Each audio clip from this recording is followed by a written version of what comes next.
Այսօրվանից ուժի մեջ է մտել օրենքում կատարված փոփոխությունները, որը վերաբերվում է վարորդական իրավունքի զրկվելու հետ կապված այդ փոփոխություններին։ Նոր կարգավորումներ են ներդրվել վարորդական իրավունքի զրկված անձանց վարելու իրավունքի վերականգնման առավել թիրախային եւ վերահսկելի մեխանիզմներ։ Կասեք, ինչ կարծիք ունեք այդ իրենց բնութագրման թիրախային եւ վերահսկելի մեխանիզմների մասին եւ ինչ է դա ենթադրում իրենից։ Այս նախագիծը նաև նախարարը ներկայացնելիս օգտագործում են եւ նախարարը եւս նաև տեղակալը օգտագործում են բալանսավորված փոփոխություն, մոդելային փոփոխություն, ու սա ներկայացնում են, որ սա ոնց որ դրական քայլ, ասենքն ձեռք են մեկնում վարորդներին ակնկալիքով, այն ակնկալիքով, որ նրանք դրական կգնահատեն այս ժեստը ու կսկսեն իրենց մոտ վարկի փոփոխություն կարձանագրվի, ու այս ընթացքում նաև նրանք հղում էին անում որոշակի եվրոպական երկրների, թեև պետք է արձանագրեն, որ չկա էլի որևէ երկիր, որտեղ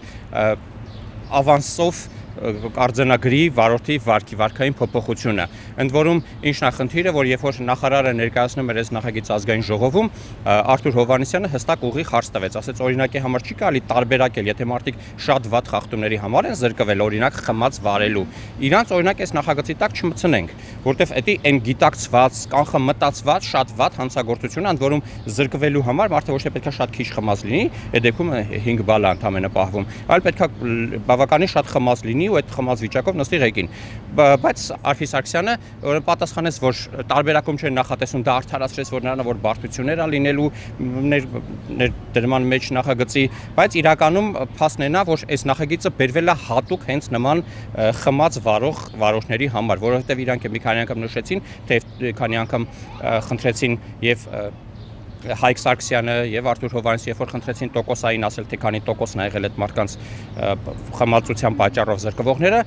նախարարը ոչ մի անգամ այդ թիվը չնշեց, մենակ նշեցին, որ գերակշիռ մասն ա եղել։ Փաստացի կարանք արձանագրենք, որ այս նախագիծը բերվել է այն մարդկանց համար, ովքեր որ խմած վարելու համար զրկվել են վարորդական իրավունքից։ Ես ուզում եմ արձանագրեմ, որ մեր կանոններով այդ վարորդական իրավունքից զրկվելը այտենց հեշտ չի, էլի շատ կոպիտ խախտումներ են։ Դրանց մեջից միայն մեկն է, որը իմ կարծիքով մի քիչ խիստ է, երբ որ մեքենան վարում են առանց պետհամարանիշի, որտեղ լինում են դեպքեր, երբ որ դա կանխամտածված չի, ասենք մարդը մեքենան տարել է մասնագետի մոտ, ինչ որ գործ են արել, քանդել են, ու այդ ընթացքում պետք է լինում ենթարենք 100 մետր այն կողմ գնալ, ու այդ արձանագրում են մեքենան վարում առանց պետհամարանիշ ու վարորդական իրավունքից զրկավ։ Մնացած բոլոր դեպքերում դա նշանակում է կամ խմածություն, կամ շատ խիստ արագության գերազանցում, հատուկ նշանների, միգալկեքի sense բաների ձայնային նշանների օգտագործում, կոնկրետ այն խախտումներն են, որոնք որ իսկականից կանխամտածված են ու վտանգավոր են, ու ամբողջ աշխարհում չկա այլ այդպես մոտեցում, որ այս կարգի վատ խախտում անողին դու ասես լավ արի, ես ծախում եմ քեզ վարորդական իրավունք, իսկ դա ուրիշ ձև չեն կարելի բնութագրենք, դա վաճառք է, ու բացի այն որ նորմալ չի սա, նաև սա շատ վատ ժեստ է, շատ վատ ուղերձ է հասարակությանը, որ ոչ մի քայլ այս տարիների ընթացքում չի արվել, որ կխրախուսեր լավ վարումը։ Օրինակի համար կան եվրոպական երկրներ, որտեղ որ այսինքն տուգանքներից հավաքված գումարը հավաքում առանձին ֆոնդում, ու հետո, ասենք տարվա վերջ նայում են թովքերը, որ առանց խախտումների են քշել, իրենց պարգևատրում են։ Մեր մոտ երբեք չի եղել որևէ նախագիծ, որը կխրախուսի լավ վարումը։ Մեր մոտ մեկ եկեք զեղչենք տուգանքները,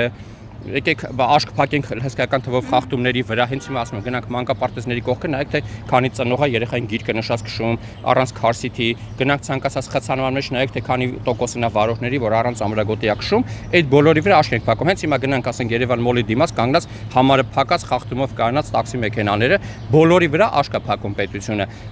Բոլորին ընդառաջ է գնում, բոլորին աջակցում է, բացի լավ վարորդներից։ Սա շատ վատ ուղերձ է երկրին, քաղաքացիներին,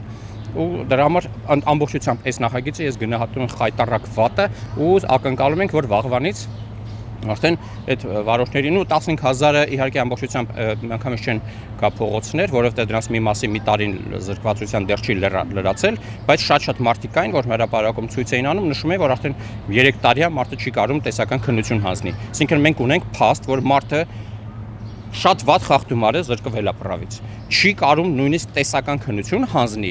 ու այդքանով հանդերձ պետությունը ասում է ես համարում եմ, որ դու այնքան կաս, որ արի ես քեզ դու լավ վարորդ ես, արի ես քեզ վարորդական իրավունք կտամ։ Սա չգիտեմ ոնց բնութագրեմ, բացի խայտառակ վատից։ Երբ որ ես 10 տարուց ավել զբաղվում եմ այս երթևեկության խնդիրներով, ես վարորդական իրավունք հանել եմ անցած տարի։ Երբ որ ես գնացել եմ պետությունը ինչ չի ասել, ես օքեյ համարում ենք, որ դու գիտես այսքան բանը, արի էլ մի հանձնի քննություն։ Ինքը ինձ ի սկզբանե վերաբերում է որպես մարդ, որը քշել չգիտի։ Մինչև ես չեմ ապացուցում, որ ես քշել գիտեմ, ինչ են տալիս վարորդական իրավունք։ Իսկ այն մարդիկ, ովքեր որ ապացուցել են, որ իրանք քշել չգիտեն, որտեվ եթե քշել գիտեին, պրավի չէին զրկվի։ Ապացուցել են, որ քշել չգիտեն։ Ապացուցել են, որ կանոնները չգիտեն, որտեվ 3 տարիա չի կարող ինքը քննությունը հանձնի։ Այդ մարդուն պետությունն ասում է, հա ինչ կարի 50,000 դրամը տուր, պրավետ վերցրա։ Այդ դեպքում ձեր ասած այդ ռիսկերը, խնդիրները արդյոք այս փոփոխությունները մշակելու ժամանակ պատասխանատու անձինք ի նկատի չեն ունեցել կամ նրանց չեն հուշել, որ կարող է նման խնդիրներ առաջանալ, ռիսկեր լինել։ Սենց ասեմ, ռիսկները հաշվի առնելով թե ինչ արագությամբ է նախագիծը մշակվել, բերվեց, հանրային քննարկում ընդհանրապես չկայացավ, որովհետև տեղադրեցին իր ռաֆտում ու հսկայական թվով քննադատություններին ընդհանրապես ոչ մի պատասխան չի եղել, հետո ազգային ժողովի հանձնաժողովում երբ որ ներկայացվեցին էլի մասնակիցները հանձնաժողովի շատ երկրորդական հարցեր էին տալիս, հարցեր, որոնք պարզվեց, որ հանձնաժողովի անդամները նույնիսկ չեն ուսումնասիրել գործող կանոնները, որտեղ հարցերում էին օրինակի համար բալերի բրցնելու հետևանքով զրկված մարդը կարող է թե չէ, այն դեպքում երբ որ մեր մոտ բալերի բրցնելով պրավից չեն զրկվում, կասեցվում է կես տարով։ Պետքա մի հաջորդ տարի երկրորդ անգամ դա պետքա կրկնվի, որ նոր զրկվի։ Այսինքն նույնը ազգային ժողովում էր հենց հիմնական լսումների ժամանակ էլ այդ նույն հարցը տվեցին, այսինքն լուրջ քննարկում, որպես այդպեսին կարանք արձանագրենք, որ չի եղել ոչ կառավարության նիստերին, ոչ ազգային ժողովի լսումներին չի եղել քննարկում։ Հանրության հետ արդեն ասացի, որ քննարկում ընդհանրապես չի կազմակերպվել ու իրականում այս քայլը բան չէր, էլի որպես ոչ թե լուրջ ինչ որ քայլեր երթևեկության կարգավորման ուղղությամբ, այս սա նախընտրական խոստումներ, պոպուլիստական խոստումների ընդհանրապես շարունակություն էր, որ խոստացել էին, պետք է անեին, արեցին։ Այսքան բան։ Ընդ որում սրա հետևականները կընդհատում, սրա շարունակությունը մենք տեսանք, որ հիմա արդեն այլ խնդիրներով մարդիկ են հիմա նույն ցույցերն անում, որտեղ ժողովուրդը արդեն ասեցի, կառավարությունը ուղերձ ուղարկեց, ասեց ես վատ քաղաքացիներին ձեռք եմ մեկնում։ Հիմա մարդիկ օրինակի համար վարկերն ուշացրել են, պետությունը բան ունի, չէ՞, ժամկետանց վարկերի համար բերեց առանձին նախագիծ անցած տարի, որ բերեց, որ եկամտային հարկի վերադարձ կազմակերպեց։ Հիմա այն մյուսները ԴՀԿ են ընկել, հսկայական պարքեր են կուտակել, էլի ցույց են անում, ասում են եկեք այս նրանք մեր ջրեք, որովհետև պետությունը այս մարդկանց ասեց, որ եկեք ցույց արեք եւ ձեր ինչ զանցանք ունեք, ինչ խախտում ունեք, ինչ խնդիր ունեք, ես կջրեմ կգնա։ Ես դա ուզում ասել, որ հրապարակում, հա, վարորդների հետ հանդիպման ժամանակ Նիկոլ Փաշինյանը հենց նույն պահին հայտարարեց, որ նման փոփոխություն կանեն ու դրանից 1-2 ամիս անց անմիջապես արդեն օրենքը ցույցերը դե վաղուց էին գնում, այսինքն մի անգամ արդեն հանդիպել էին, մոտարապես որոշել էին թե ինչ տարբերակ են առաջարկելու, հետո Նիկոլ Փաշինյանը այդ ձև արեց, իբր այդ պահին սենց ինչ որ մի բան մտքով անցավ, ու հետո դա արդեն ներկայացրեց մի անգամից օրենքի տեստ տվեցին, նախագիծ որպես ներկայացրեցին, անցկացրեցին։ Ակնհայտ է, որ այդ պահին, երբ որ ինքը բարձրաձայնեց այդ տարբերակը, դա արդեն բավականին քննարկված էր, բայց քննարկված է շատ նեղ շրջանակի անձանց միջև ու քննարկման ընթացքում չի քննարկվել, թե ինչ օրիա գալու մեր երթևեկությունը, քննարկվել է, թե ինչքան լրացուցիչ ձայներ կստանանք մենք ընտրություններին։ Կարելի է ենթադրել, որ այս փոփոխությունից հետո վթարները էլ ավելի կշատանան, երթևեկության կանոնների խախտումները էլ ավելի կշատանան։ Ես հենց նման բան եմ ակնկալում, ես պատրաստվում եմ բոլոր այն ընկերներիս, ովքեր որ նախորդ ազգային ժողովի պատգամավորներին ամեն անգամ այդպես վթարների լնելուց ես պատրաստվում եմ տարածեմ իրանց հատիկ բոլորին նշելու եմ, ասեմ, որ այս ամեն ինչը իրանց պատասխանատվության տակ է։ Իրանք են մեղավոր, որ այս ամեն հերթական մահվան մեջ։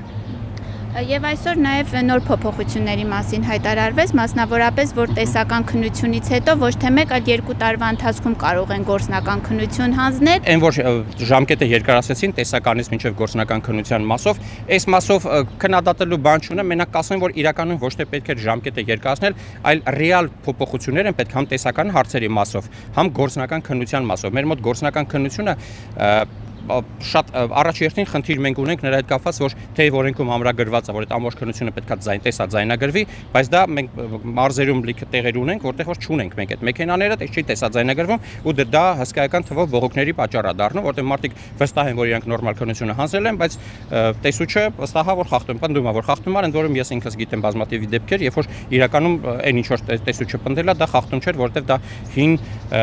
նորմեր էին, ժամանակակից հիմիկվա կանոններով դրանք խախտում չէին։ Այսինքն խնդիր կա համ տեսական հարցերի հետ, որովհետև մենք ունենք լիքը հարցեր, որոնք ընդհանրապես անիմաստ է, որ մարդը դա չիմանալով զրկվի վարորդական իրավունքից։ Բայց միևնույն ժամանակ մենք շատ կուզենք, որ քաղաքում զարգանան այլընտրանքային տրանսպորտային միջոցները։ Բացի այն, որ կառավարությունը շատ վատ օրենքներ է ընդունում, օրինակի համար հայերեն չեմ հիշում, սամակատների մասով, բայց հեծանիվների մասով մենք ունենք լիքը գործող օրենքներ, թեև հին սովետից մնացած, բայց ունենք օրենքներ, ու դրանց հետ կապված ոչ մի հարց օրինակի համար քննական տոմսերում չկա։ Վարորդները հելնում են երթևեկության մեջ լիքը հեծանվորդներ կան, վարորդները տեղյակ չեն դրանց հետ վարքի կանոններին։ Այսինքն համ տեսական մասով խնդիր ունենք, համ գործնականի մասով խնդիր ունենք, ու եթե սրանք իրանք կարգի բերեին, շատ հնարավոր է, որ այս հերթերը, այս վիճակը չլիներ ու կարիք չլիներ մի տարի, 2 տարի սարքել։ Կարող է մարդը միանգամից գար, այնքան պատրաստվեր տեսականի, այսինքն իրականում տեսականին դիմողներ այդքան շատ չլինեին, գործնականի ժամանակ ոչ թե այդպես վերացական անիմաստ ինչ-որ բաներ, նայեք, գործնականի օրինակ քննության տեստերից մեկը մի անգամ հետ տալով, հետադարձով գալ կայանելն է։ Հիմա դուրս գանք փողոցներում, տեսնենք թե քանի վարորդ է մի անգամից հետադարձով կայանում։ Իմաստ չունի վարորդից պահանջել քննության ժամանակ այն, ինչը դու հետո փողոցում չես պահանջելու։ Դու պահանջի օրինակի համար էքստրեմալ իրավիճակներում ինչ որ կայան, ասենց իրան ոնց ասեմ, կառավարել, ոնց է կարում, ասենց բաներ, ինչը որ վաղը մարդու կյանքն է փրկելու, բացի այն, որ ապացուցել է, որ մարդը իսկականից վարել գիտի։ Եթե մարդը մի անգամից չի կարում հետադարձ կայանի դրա համար կտրել, դա հիմարություն է։ Բայց միևնույն ժամանակ այդ մարդը կողքը մի հատ հանգարցակի մեկը բարձր սիգնալ տվեց, ղեկավարումը կորցրեց գնաց խփեց պատին, բայց դու այդ մարդուն համարում ես, որ իսկական նորմալ վարորդ է։ Այս բաները, որ ստուգեիք, կարող է ասում եմ, շատ ավելի լավ համ փողոցի երթևեկությունը ավելի լավը կլեր, համ այս հերթերի համակարգը կարգի կբերվեր։ Եվ նաև ուզում եմ անդրադառնամ այսօրվա ներկայացված ասուլիսի ժամանակ ներկայացված երրորդ նախագծին, որը առաջարկում է տարբերակել, եթե մարդը օրինակի համար դիմել է մոտոցիկլետի վարորդական իրավունքի համար, A կարգի համար, իրան տեսական քննության ժամանակ տալ միայն A կարգին վերաբերող հարցեր։ Տեսականով sense բանավոր, որ ասում եմ տրամաբանականը հնչում, բայց մենք միասին խնդիր ունենք մեր գործող օրենքներով որևէ կարգի վարորդական իրավունք ունեցող մարդը, եթե դիմում է մեկ այլ կարգի համար, ինքը էլ պարտավոր չի հանձնել տեսական։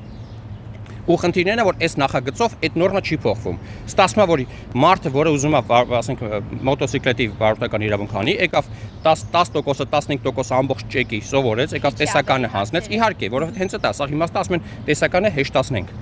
Ասում եմ, եթե մարդը մոտոյ է քշելու, ինչու իրան տանք ավտոյի հետ կապված հարցեր։ Լավ է կանում, բայց ինքը մենակ մոտոյի հետ կապված հարցերով տեսականը հանձնեց, գնաց մոտոյի քննություն տվեց, ստացավ մոտոյի վարորդական իրավունք, հետո հենց որ ուզեց արդեն ավտոյի վարորդական իրավունք անի, ինքը էլ պարտավորված չի էլի տեսական հանձնի, որտեվ դուք չեք փոխում այս մի օրենքը։ Ինքը մենակ այն շատ չնչին քանակությամբ հարցերը տվեց, հարցերը սովորեց, եկավ քննություն տվեց, մնացած արդեն մենակ գործնականով է գնում։ Իսկ գործնական ընթացքում մոտոցիկլետի օրենքներն իմացողը ավտո նստելու է ավտոյի ղեկին ու սկսի անես քշել, ոնց որ ինքը մոտոն է քշում։ Որտեվ ինքը չգիտի, որ սրանք իրարից ինչ-որ բանով տարբերվում են։ Այսինքն խնդիր է, որտեղ ասենք նախագիծը տեսականորեն լավն է, բայց գործնականում թերի է ու սա խնդիրներ է այլ բերելու։ Էլի մենք քաղաքում ունենալու ենք անգրագետ վարորդներ։ Երևանի քաղաքապետ Տիգրան Ավինյանը հայտարարեց, որ շատ են մեքենաները Երևանում եւ պետք է արդեն սահմանափակելուն ուղղված ինչ-որ քայլեր արվեն։ Այս մասին ես չեմ հիշում, քանի տարի առաջ եմ ասել, էսի ակնհայտ էր, որ քաղաքը անընդհատ ավելանում են մեքենաները ու շատ վաղուց առաջարկում է, որ հենց քաղաքի մուտքերի մոտ ստեղծվեն բազմահարկ կայանատեղիներ, բայց դա չպետք է արվի քաղաքային իշխանությունների փողերով, էլի քաղաքային իշխանությունը պետք է այնց անի, որ կենտրոն մտնելը ոչ կենտրոնի բնակիչների համար լինի այնքան թանկ, որ իրանք նախընտրեն գնան վճարովի կայանատեղիներում վճարեն, ոնց որ եվրոպական ցանկացած քաղաք, երբ որ դուք մտնում եք, ոչ մեկ չի ասում, վայ լտեսնեմ որտեղ կարամ անվճար տեղ կանգնեմ։ Առաջինը նայում են որտեղ կա թեկուզ վճարովի, բայց կայանատեղի որտեղ ազատ տեղ կա։ Գնում են, կանգնում են, որտեղ մարդիկ սովոր են։ Քաղաքի կենտրոնում ամեն ինչ թանկ է։ Պետք է մեր մոտ էլ այտենց երբ որ լիներ, մասնավորին արդեն ձեռք կտար սարքել կայանատեղիներ, որտեղ ինքը գիտի, որ վարորդները պատրաստ են դրա համար վճարել։ Հասարակ օրինակ վերենք, հենց հիմա գնանք Հյուսիսային պողոտայի վերևը կանգնենք, Պարմայի դիմաց ես ձեզ կարամ ցույց տամ մի քանի խախտումով կայանած մեքենա, ու հենց Հյուսիսային պողոտայի տակ կա կայանատեղի, որտեղ միշտ ազատ տեղ կա։ Ու այդ վերևի կանգնողը, որը որ հիմա խախտումով է կանգնել, որ իրան հարցնեք, ինչի՞ ես կանգնում խախտումով կանգնել, ինքը ասելու է, որտեղ կայանման խնդիր կա։ Կայանման խնդիրը միայն վարորդների ուղեղում է, որտեվ իրանք համարում են, որ երբ որ ավտոն առել են, ուրեմն դա իրան դառնում է իրան սահմանադրական իրավունքը ավտոն կայանելու տեղ ունենալը։ Չկա այդպես նորմ։ Դու առել ես ավտոն, դու պետք է ապահովես քո կայանելու տեղը։ Կենտրոն ես գալիս, կամ պետք է պատրաստ լինես, որ պետք է կայանատեղի համար վճարես, կամ պետք է գաս տաքսով, չգիտեմ, հեծանիվով, ինչով ուզում ես արի, ավտոբուսով արի, բայց եթե չես ուզում կենտրոնում վճարես, ուրեմն քո ավտոյով մի արի։ Սա նորմա, եթե ամբողջ աշխարհը նորմալ քաղաքները սրանով անցել են, իսկ մեր մոտ երբ որ քաղաքապետարան ասում է պետք է արկելեմ, վայ, ոնց կլինի, ես Հայաստանում չի գործի, մասնավորապես Երևանում, որովհետև եթե մեքենան կայանի քաղաքի մուտքի մոտ, այդտեղից դեպի կենտրոն հասնելն է շատ դժվար այստեղ։ Այս սա հարցը այնքան հեշտ էր, ուրեմն Տարոն Մարգարյանի ժամանակվանից կա տրանսպորտային ռեֆորմի նախագիծը, այն որ հսկայական փողը տվեցին, նախագիծը բերեցին, սկսեցին իր ռեալիզացնել, ու այդ նախագծի մի քանի կետ կա, որը մինչև այսօր ընդհանրապես առած չի կամ ձևի համար է։ Առաջինը ավտոբուսի պարկը, որ պետքա թարմացվեր, դրա մեջ օրինակ նշված էր պարտադիր 18 մետրանոց ավտոբուսների արկայություն։ Դուք այսօր քաղաքում չեք տեսնի, գոյություն չունի 18 մետրանոց։ Երկրորդը ամենակարևոր կետերից մեկը երթուղիների փոփոխությունն էր։ Այնտեղ նշված կարող է հիշեք, այնտեղ նշված էր օրինակ քաղաքի այս մյուսները հաշնելու համար կարող է կարիք լիներ միանգամից 4 ավտոբուս փոխել, ու դրա համար այդ դեպքում լրիվ արդարացված էր լինելու ամսական աբոնեմենտ վերցնելը, որտեղ ես էլ չեմ մտածում, թե քանի ավտոբուս են փոխում, պետք եղած դեպքում 8 հատ էլ կփոխեմ, մեկը դրա համար լրացուցիչ չեմ վճարում։ Այդ երթուղիների փոփոխության հաշվին մենք ստանալու ենք ավելի թեթև բեռնված ավտոբուսներ, ոչ թե այն ինչ որ հիմա ունենք։ Երբ որ թեթև բեռնված, օրինակ պատկասեք Ենթարենք ավտոկայանի կողքեր Կիլիկիայի մի շուտ մեկը բերեց այդպես մեծ ավտոբան սարքեց կայանատեղի ունդեղից 3 րոպեն մեկ ինչ որ ավտոբուս մեկը գալիս է պայմանական երիտասարդական ու հետա գնում մեկ մյուսը գնում է ենթարենք հայրենիք ու հետա գնում sense տարբեր ուղղություններ երբ որ մենք ունենանք արագ աշխատող իրանք համ պետք է բեռնված չեն լինի համ մարդիկ իմանան որ ավտոն թողեցին ապանո գնացին Ոչ թե պետքա հիմա անիմաստ մետրոյի ծախս, չգիտեմ, sense ինչ որ չարթարացված ծախսեր, ավտոբուսային հանրային տրանսպորտի համակարգը պետքա խիստ զարգացնել եւ նաեւ այլընտրանքային տրանսպորտային միջոց։ Հիմա պատկերացեք, այդ նույն ավտոկայանում մարդը կանգնեցնի ավտոն, լիքը սամակատներ լինեն, էլի եվրոպական շատ քաղաքներ տեսած կլինեք, որ շատ մեծ թիվ են կազմում։ Մի հատ առանցին գոտի հատկացված լինի իրանց համար, սամակատով եկավ կենտրոն, գնաց իր գործերին, կենտրոնում սա որտեղ ուզում ես կամ մետրոյով ուզում ես գնա։ Խնդիր չի, եթե ուզենան խնդիրը լուծեն։ Կենտրոն մտնելը արգելելը բացարձակ խնդիր չի, պետք չի համարել, որ մենք ասենք առանձնահատուկ երկիր ենք, առանձնահատուկ ազգ ենք։ Սա աշխարհը սրա միջով անցել է, սա ինչ որ անլուծելի խնդիր չի։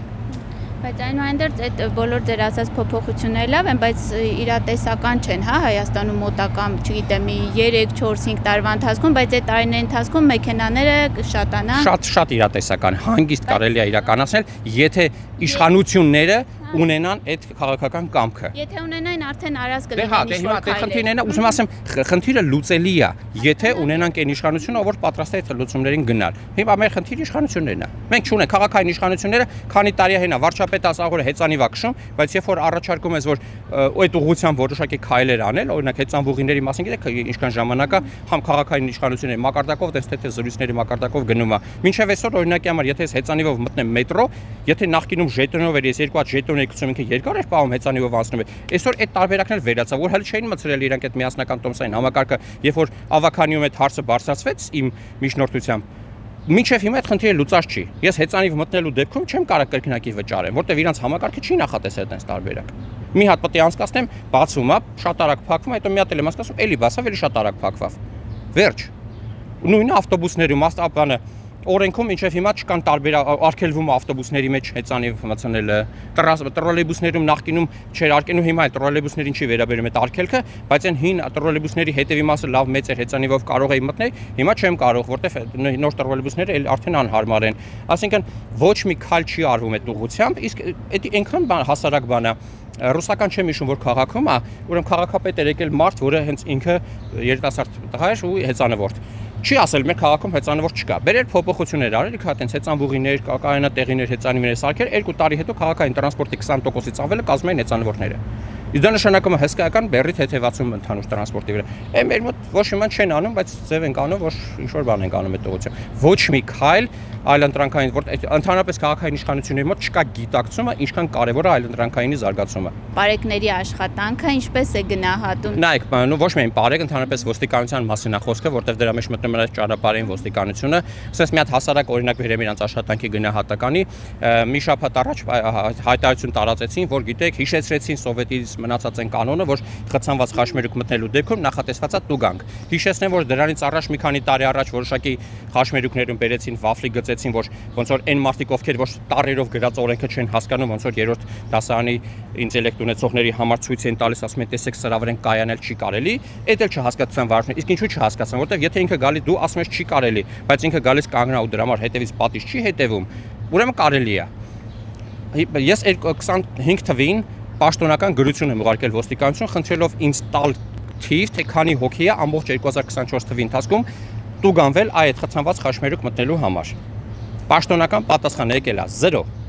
Եթե դու ամբողջ տարի ոչ մեկին չես տուգանում դրա համար, դրանից հետո հելել հեքիաթներ պատմել, վայ գիտեք սա արգելվում է, դա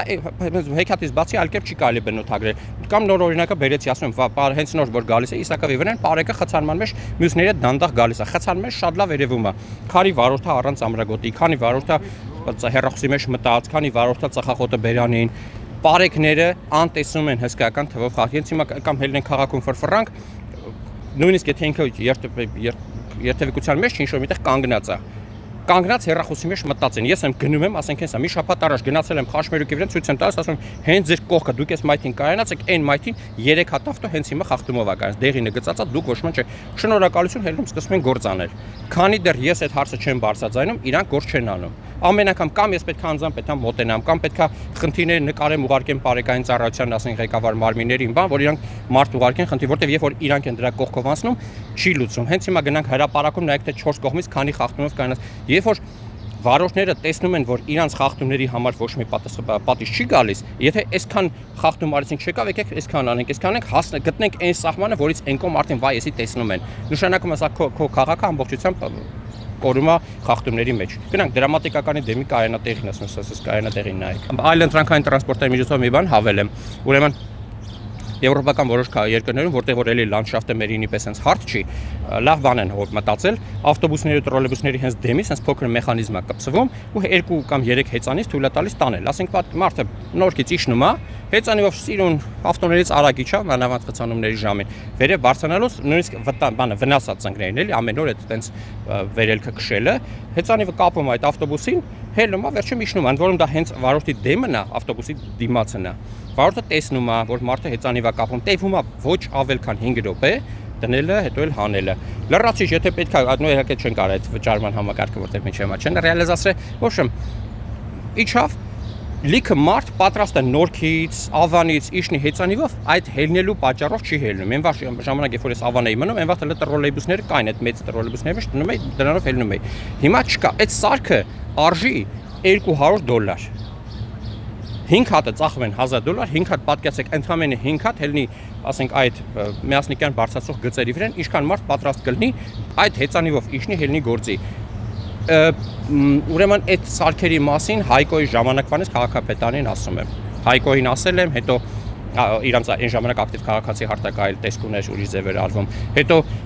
այս քաղաքապետարին եմ ասել, խոսում եմ իրանց տեղակալների մակարդակով, հետո հենց վարչապետի հետ հեծանիվի երթերի ժամանակ մի քանի անգամ շեր այդ էլի ասել եմ, ասեցի խոստացավ ինչ որ մի կերպ ուշադրություն դարձնել այդ հարցին, այտենց էլ արդեն 2 տարի թե մի տարի է ոչ մի բան։ Այսինքն խնդիրները շատ են, բարձրաձայնվում են, գիտեն խնդիրների մասին, բայց լուծում չունեն։ Ոչ թե լուծում չունեն, այլ գիտակցումը չկա, որ այդ խնդիրը իսկականից կարևոր է, որ երբ որ այսքան վարորդ ավտո լցվել է, ոչ թե պետքա չորով արգելել, այլ դու այլընտրանքները սաղ ապահովի ու всё, արգելի։ Այլընտրանք 1, 2, 3 ավտոբուս, մետրո, ճոպանուղի, մետրոն ասում եմ, մետրոն Հայաստանի դեպքում ճոխությունը չարդարացված ճոխություն է, բայց այն այլընտրանքային լուծումները անցած տարի թե նախանցած տարի որ ընդունեցին սահմակատների մասին օրենքը, ելի առանց քննելու համապատասխան համայնքի հետ շատ սխալ օրենք ընդունեցին ու արդյունքում սահմակատներին ասացին գնացեք քշեք մայթով։ Սահմակատ կա, որ կարա քշի, ասենք պայմանական 50-70 կմ/ժ արագությամբ։ Դա համ իրա համար է շատ վտանգավոր հաշվի առնելով, որ մեր մայթերում շատ դեպքերում թեք հարտակ չկա կամ կարող այսօր կար, վաղը չկա, համ հենց հետիոտների համար է շատ վտանգավոր։ Սենց խնդիր կա, որ հասկանում են, որ խնդիրը կա, բայց լուծումը առաջարկելու ժամանակ չկա գիտակցումը, թե ոնց պետքա դա լուծվի։ Դրա համար ասենք այլընտրանքային իմաստով հեծանի վրա խոսում են, որ պետքա ինչ որ բան անել, բայց մի քանի տեղ կայանատեղի սարքելուց ենքով հələ չեն գնացել։